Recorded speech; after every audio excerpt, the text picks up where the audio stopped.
বঙ্গভবন থেকে রাষ্ট্রপতি মোহাম্মদ শাহাবুদ্দিন জাতির উদ্দেশ্যে ভাষণ দিচ্ছেন। আমরা সরাসরি যোগ দিচ্ছি রাষ্ট্রপতির ভাষণে। আজকে দেখতে পাচ্ছি মহান মুক্তিযুদ্ধে অর্জিত সকল অর্জনকে তারা ধ্বংস করতে চায়।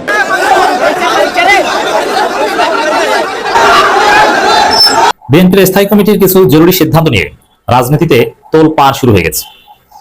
দর্শক, খুবই সিগনিফিকেন্ট এবং ডেঞ্জারাস কিছু সিদ্ধান্ত নেওয়া হয়েছে। দেশে সত্যি 1/11 আসতে যাচ্ছে। দর্শক, আজকে বাংলাদেশের জন্য খুবই গুরুত্বপূর্ণ একটা দিন হতে পারে। দিনের শুরুতেই এই ভিডিওটা যখন আপনাদের জন্য করছি, তখন এই দিনটা খুবই গুরুত্ববহ একটা দিন হতে চলেছে। গতকালকে আমরা আপিল বিভাগের পূর্ণাঙ্গ বেঞ্চে তত্ত্বাবধায়ক ব্যবস্থা ফিরিয়ে আনার যে রিট, সেটা আপিল বিভাগ যেটা রায় দিয়েছিলেন যে তত্ত্বাবধায়ক সরকার ফিরিয়ে আনা হবে। এই সঠিক সময়ে নির্বাচন হয়, তাহলে আমাদের এই অন্তর্বর্তী বা ইন্টারিম সরকারের যে মেয়াদকাল খুব বেশি দিন আর নাই, সবকিছু প্রস্তুত, একটা সুষ্ঠু নির্বাচন হবে, তারপর নির্বাচিত সরকারের হাতে। আসসালামু আলাইকুম রহমতুল্লাহ। প্রদর্শক, নতুন এক ভিডিওতে আপনাদের সকলকে স্বাগতম। প্রদর্শক, আপনারা ভিডিওর শুরুতে ভিডিওর বিশেষ কিছু অংশ দেখলেন, অবশ্যই আপনারা বুঝতে পারছেন যে আসলে কতটা গুরুত্বপূর্ণ নিউজ হতে চলেছে। প্রদর্শক, এই জন্য বলবো আপনারা ভিডিওগুলো না টেনে সম্পূর্ণ দেখবেন, তাহলে আপনারা সম্পূর্ণ বিষয়টি বিস্তারিত জানতে পারবেন। চলুন আর কথা না বাড়িয়ে একটি লাইক দিয়ে আমরা সকল বিশ্লেষকের বক্তব্যগুলো শুনে আসি। চলুন। আওয়ামী লীগ সরকার পঞ্চদশ সংশোধনীর মাধ্যমে 2011 সালে 30 জুন জাতীয় সংসদে এই ব্যবস্থা পাশ করে, অর্থাৎ তত্ত্বাবধায়ক সরকার বাতিল এটা পাশ করে। পঞ্চদশ সংশোধনীর মাধ্যমে তত্ত্বাবধায়ক সরকার ব্যবস্থা আর থাকবে না, এই সিদ্ধান্ত নিয়েছিল আওয়ামী লীগ সরকার। এরই পরিপ্রেক্ষিতে যেটা রিট হয়েছিল, সেই রিটে আপিল বিভাগ রায় দিয়েছে তত্ত্বাবধায়ক সরকার থাকবে। এবার রিভিউ, অর্থাৎ রিভিউ শেষ স্টেপ, এই স্টেপের রায় হয়ে গেলে তত্ত্বাবধায়ক সরকার ব্যবস্থা বাংলাদেশের সংবিধানে অটোমেটিক ফিরে আসার কথা, অর্থাৎ পঞ্চদশ সংশোধনী বাতিল হয়ে যাওয়ার কথা। আগে তত্ত্বাবধায়ক সরকারের যে রূপরেখা ছিল সেটাই ফিরে আসবে, নাকি আবার আপিল বিভাগ নতুন কোনো অবজারভেশন দেবেন যে তত্ত্বাবধায়ক সরকারের প্রধান হিসেবে যে সর্বশেষ অবসরপ্রাপ্ত বিচারপতি নিয়োগের বিধান রয়েছে, সেটাতে কোনো পরিবর্তন আসার কোনো সাজেশন আপিল বিভাগ থেকে আসবে কিনা, সেটা অবশ্য আর একটা ভিন্ন আলোচনা হতেই পারে। তবে গতকালকে প্রথম শুনানি হয়েছে। সেই শুনানি হওয়ার কারণ হচ্ছে, গত বছরের 27 আগস্ট একটি আবেদন করেছিলেন সুশাসনের জন্য নাগরিক সুজন সম্পাদক বদিউল আলম মজুমদার, তোফায়েল আহমেদ, এম হাফিজউদ্দিন, জোবাইরুল হক ভূঁইয়া ও জাহারা রহমান। একই বছরের 16 অক্টোবর আরেকটি আবেদন করেছিলেন বিএনপি মহাসচিব মির্জা ফখরুল ইসলাম আলমগীর। এরপর 23 অক্টোবর বাংলাদেশ জামাত ইসলামীর পক্ষ থেকে সেক্রেটারি মিয়া গোলাম পরোয়ার একটি রিভিউ আবেদন করেছিলেন। এছাড়া নওগাঁর বীর মুক্তিযোদ্ধা মোফাজ্জল হোসেনও আপিল বিভাগের রায় পুনর্বিবেচনা চেয়ে গত বছর একটি আবেদন করেছিলেন। এই 4 আবেদনের রিভিউ একসঙ্গে শুনানি হচ্ছে, এবং এই শুনানি শেষে যে রিপোর্টটা আসবে, বাংলাদেশে প্রথমবারের মতো যে তত্ত্বাবধায়ক ব্যবস্থায় নির্বাচন হয়েছিল 1991 সালে, যে তত্ত্বাবধায়ক সরকারের অধীনে বিচারপতি শাহাবুদ্দিন আহমেদের নেতৃত্বে নির্বাচন হয়েছিল, যদিও সেটা সাংবিধানিক ব্যাপার ছিল না। 96 সালে আনুষ্ঠানিকভাবে 96 সালের 15 ফেব্রুয়ারি একটা বিতর্কিত নির্বাচন করে বিএনপি। সেই নির্বাচনের পরে তারা বেশি দিন সংসদকে স্টে করাতে পারেনি। তারপর তারা বাধ্য হয়েছিল তত্ত্বাবধায়ক সরকার সংবিধানে বহাল করার জন্য, এবং তারপর থেকে আমরা দেখেছি যে 96, 2001 এবং পরবর্তীতে 2008-এ এই ব্যবস্থায় নির্বাচন হয়েছে। কিন্তু পরবর্তীতে 2014, 18 এবং 24-এর যে নির্বাচন, সেটা শেখ হাসিনা সরকারের অধীনেই নির্বাচন হয়েছে, কারণ 2011 সালের 30 জুন তারা তত্ত্বাবধায়ক সরকার ব্যবস্থা বাতিল করে দিয়েছিল পঞ্চদশ সংশোধনীর মাধ্যমে। এখন ব্যাপার হচ্ছে, তত্ত্বাবধায়ক সরকার যদি ফিরে আসে, গতকালকে বিভিন্ন দিকের যে গতকালকের খবর যেটুকু জানি, তাতে আপিল বিভাগের 4 জন বিচারক তত্ত্বাবধায়ক সরকার ব্যবস্থা ফিরিয়ে আনার পক্ষে মতামত দিয়েছেন। যদি সেটা অক্ষুণ্ণ থাকে, তাহলে আজকে রায় হয়ে যাওয়ার সম্ভাবনা রয়েছে, বেশিরভাগ সম্ভাবনায় আজকে রায় হয়ে যাওয়ার, এবং তত্ত্বাবধায়ক সরকার পুনর্বহালের সিদ্ধান্তই আসছে হয়তো রিভিউ রায়ে।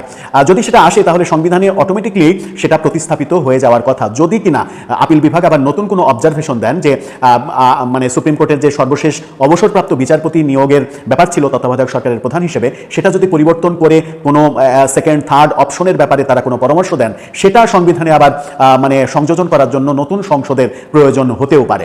যদি তা না হয়, তাহলে অটোমেটিকলি সংবিধানে পঞ্চদশ সংশোধনী বাতিল বলে গণ্য হবে, এবং তত্ত্বাবধায়ক সরকার ব্যবস্থা ফিরে আসবে। যদি ফিরে আসে, তাহলে বর্তমান সরকারের অবস্থা কি হবে? কারণ ইন্টারিম গভর্নমেন্ট এটা সংবিধানে কোথাও নেই, তত্ত্বাবধায়ক সরকার তখন সংবিধানে অস্তিত্ব লাভ করবে।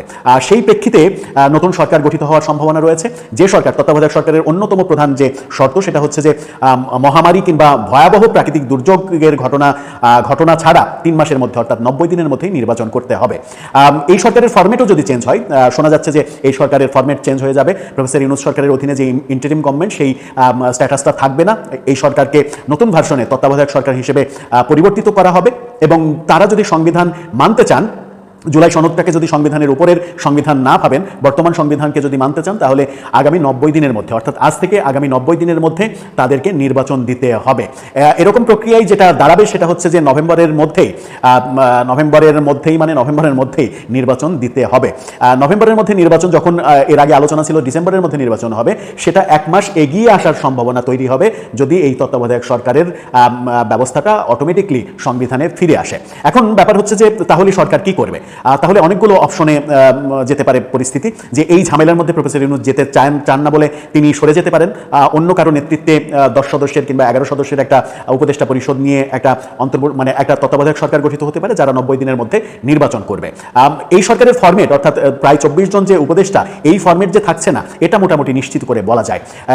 এখন ব্যাপার হচ্ছে যে প্রফেসর ইউনূস নেতৃত্বে থাকবেন কি থাকবেন না। প্রফেসর ইউনূস কি চাইবেন নভেম্বরের মধ্যেই নির্বাচন দিয়ে দিতে, তত্ত্বাবধায়ক সরকারের যে সাংবিধানিক প্রোটোকল, সাংবিধানিক যে নিয়ম সেটা মেনে, সেখানেই বিপত্তি দেখা যাবে। আবার তত্ত্বাবধায়ক সরকার যখন ফিরে আসছে, তখন অতি সম্প্রতি মার্কিন কূটনীতিকের প্রধান বিচারপতির বাসভবনে গিয়ে মিটিং, সেটা প্রচণ্ড চাঞ্চল্যের সৃষ্টি করেছিল।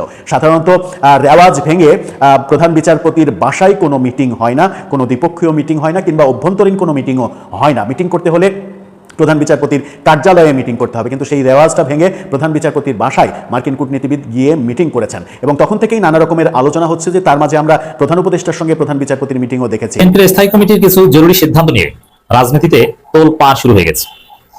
দর্শক, খুবই সিগনিফিকেন্ট এবং ডেঞ্জারাস কিছু সিদ্ধান্ত নেওয়া হয়েছে। দেশে সত্যি 1/11 আসতে যাচ্ছে, বিএনপি সেই সিদ্ধান্ত নিয়েছে এবং বন্দোবস্ত করেছে। সুখ বিএনপির কপালে সয় না, আয়ের খেতে হবে। দেখেন, বিএনপির পক্ষে ফেসিস্ট হয়ে ওঠা সম্ভব নয়, বিএনপির পক্ষে চুরি করা সম্ভব নয়, তারা ধরা পড়ে। যেমন মাগুরার উপনির্বাচন করেছে, ধরা পড়েছে। 6 সালে আকাম করতে গিয়েছে, ধরা পড়েছে। জীবনে যত আকাম করেছে সব ধরা পড়েছে এবং শাস্তি পেয়েছে। এমনকি নিরপরাধ খালেদা জিয়াকেও শাস্তির মুখোমুখি করিয়েছে, বাঁচাতে পারেনি।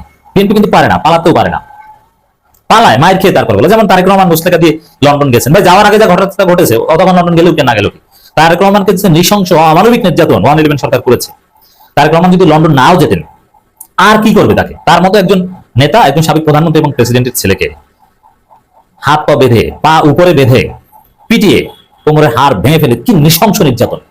আইএমএ জাহিলিয়াতে নির্যাতনকে হার মানায়, মধ্যযুগীয় বর্বরতাকে হার মানায়। এর চাইতে আর কি করবে? তারপরে লন্ডন গেলেও বা কি না গেলেও, মানে বিষয়টা হচ্ছে এরকম, মুসলেকা দিলেও বা কি না দিলেও বা কি, এরপর কি আর কিছু পিটানো থাকে? তো বিএনপি আসলে কিছুই করতে পারে না, ধরা পড়ে সব।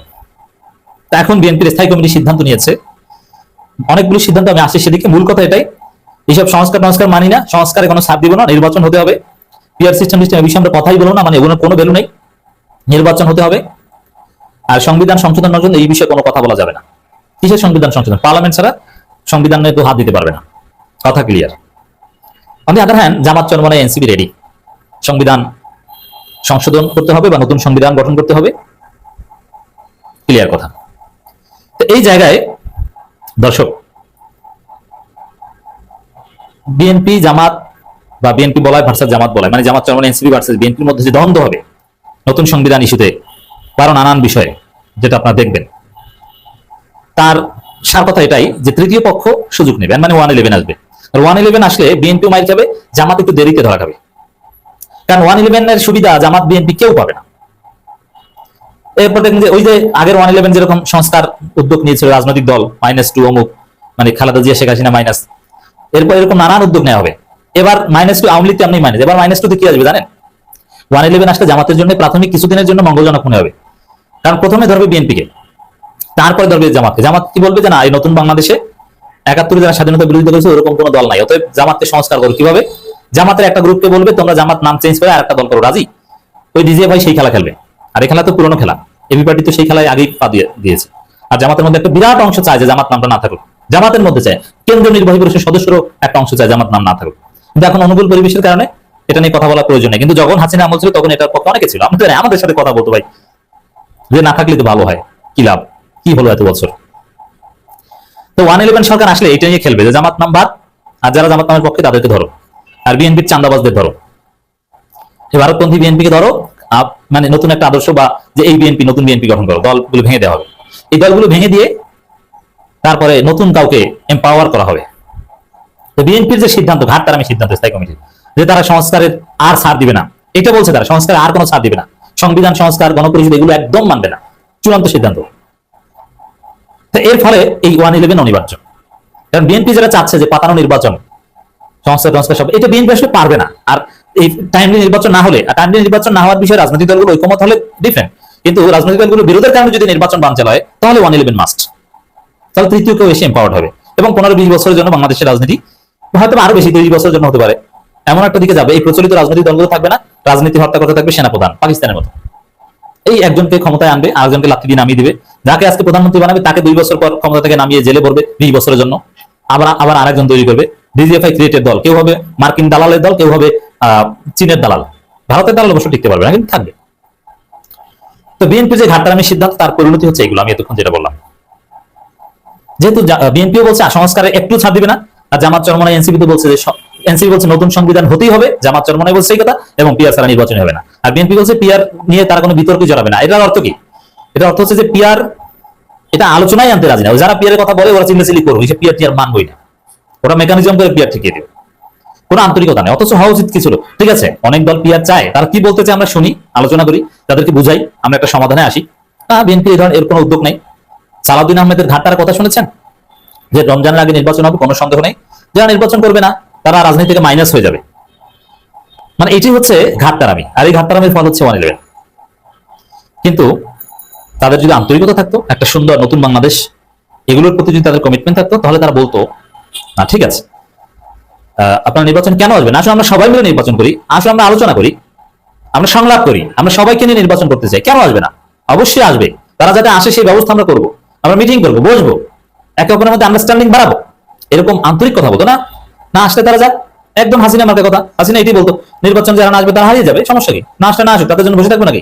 ওবায়দুল কাদের বলতো না, টেনে টেনে নির্বাচনের ট্রেন ছেড়ে দিয়েছে, বিএনপি সে ট্রেন মিস করেছে, আর কিছু করার নাই, টেনে টেনে বলতো না? ওই সেম কথা এখন সালাউদ্দিন বলছে। বুঝতে পারছেন? দেশ বিএনপি এই স্থায়ী কমিটির মিটিং এ যদি কিছু ফ্লেক্সিবিলিটি থাকতো, যে না ঠিক আছে আমরা বসবো, আলোচনা করবো, সংলাপ করবো, সংলাপের একটা সিদ্ধান্ত হতো যে না আমরা সবার সাথে আলোচনা করে সবাইকে নিয়ে একটা সুন্দর বাংলাদেশের চেষ্টা করবো, বড় দল হিসেবে আমরা শেষ পর্যন্ত দায়িত্বশীল ভূমিকা পালন করে যাব, তাহলে আমরা বলতাম যে না ভালো কিছু হবে না। সে বিষয়ে বিএনপির কোনো আন্তরিকতা নেই। গণভোট এবং গণপরিষদের সঙ্গে জুলাই সনদ বাস্তবায়নের কোনো যৌক্তিকতা নেই বলে মনে করছে বিএনপি। এবারে উল্টো, এই গণভোট মানে না, জুলাই সনদ আইনি ভিত্তি মানে না, এই চিন্তা বাস্তবসম্মত নয় বলে মনে করছে। জুলাই সনদ হচ্ছে জনগণের সামনে রাজনৈতিক দলগুলোর অঙ্গীকার, এবং অঙ্গীকার আইনের চেয়ে বেশি শক্তিশালী, দুনুকুনু বোঝায়। এই অঙ্গীকার হচ্ছে ভ্যালুলেস, কোনো গুরুত্ব নেই। এছাড়া পিয়ার পদ্ধতির দাবি তোলা দলগুলোর সঙ্গে বিরোধে জড়াবে না, এই বিরোধে জড়াবে না মানে হচ্ছে এটাকে ভ্যালুই দিবে না। সালাম আলাইকুম। যদি সঠিক সময়ে নির্বাচন হয় তাহলে আমাদের এই অন্তর্বর্তী বা ইন্টারিম সরকারের যে মেয়াদকাল খুব বেশি দিন আর নাই, সবকিছু প্রস্তুত, একটা সুষ্ঠু নির্বাচন হবে, তারপর নির্বাচিত সরকারের হাতে এই রাষ্ট্রের দায়িত্ব অর্পণ করে ডক্টর মোহাম্মদ ইউনূস তিনি ক্ষমতা থেকে সরে যাবেন। আগামীতে কোনো রাজনৈতিক দলের কোনো পদপদবি বা কোনো কিছুতে তিনি আসবেন না। তবে যাবার আগে শেষ মুহূর্তে বেশ কিছু কাজ করছেন ডক্টর মোহাম্মদ ইউনূস। দেখেন, এই জিনিসগুলো বাংলাদেশ নামক রাষ্ট্রের সার্বভৌমত্বের কল্যাণে জড়িত, আর যেটা বাংলাদেশের জন্য ভালো, যেটা রাষ্ট্রের জন্য ভালো, যেটা জনগণের জন্য ভালো, সেই কাজকে অ্যাপ্রিসিয়েট করা আমাদের দায়িত্ব। এই মুহূর্তে বাংলাদেশের জন্য আগামীতে যদি কোনো চ্যালেঞ্জিং ইস্যু থাকে যুদ্ধ নিয়ে, সেটার প্রধান একটা অংশ হচ্ছে ভারত এবং মিয়ানমার। সো বাংলাদেশের উচিত আজকে থেকে পরিকল্পনা করা যে আগামীতে কখনো ভারতের সাথে যদি আমাদের যুদ্ধে জড়ানো লাগে অথবা মিয়ানমারের সাথে লাগে, তাহলে আমাদের প্রস্তুতির জায়গাটা কতটুকু আছে। বাংলাদেশ এই মুহূর্তে উন্নতি করছে, তবে সামরিক শাখাগুলোতে বিশেষ করে প্রতিরক্ষা খাতে আমাদের খুব বেশি কিচ্ছু নাই। মিয়ানমার যদি বাংলাদেশের সাথে যুদ্ধ লাগে 2-4 মাসে বাংলাদেশ দখল করে ফেলতে পারবে। ভারত ধরেন সর্বোচ্চ 5 দিন লাগবে, যেই পরিমাণ তারা উন্নত মানের ক্ষেপণাস্ত্র, বোমা টোমা, যুদ্ধ জাহাজ বানিয়ে রাখছে। এটা আপনার স্বীকার করেন আর না করেন, এটাই বাস্তবতা। তবে এখন ডক্টর মোহাম্মদ ইউনূস যে সিদ্ধান্তগুলো নিয়েছেন সর্বশেষ পর্যায়ে বাস্তবায়িত হতে যাচ্ছে, এগুলো কিছুদিন হলেও যুদ্ধটার মেয়াদ বাড়াই দিবে। বাংলাদেশ বিমান বাহিনীর জন্য চীনের তৈরি জঙ্গি বিমান J-10C খুবই ভয়ঙ্কর একটা যুদ্ধ বিমান। এই যুদ্ধ বিমানটি কেনার প্রক্রিয়া মোটামুটি শেষ দিকে। তো কয়টা কিনতে যাচ্ছে?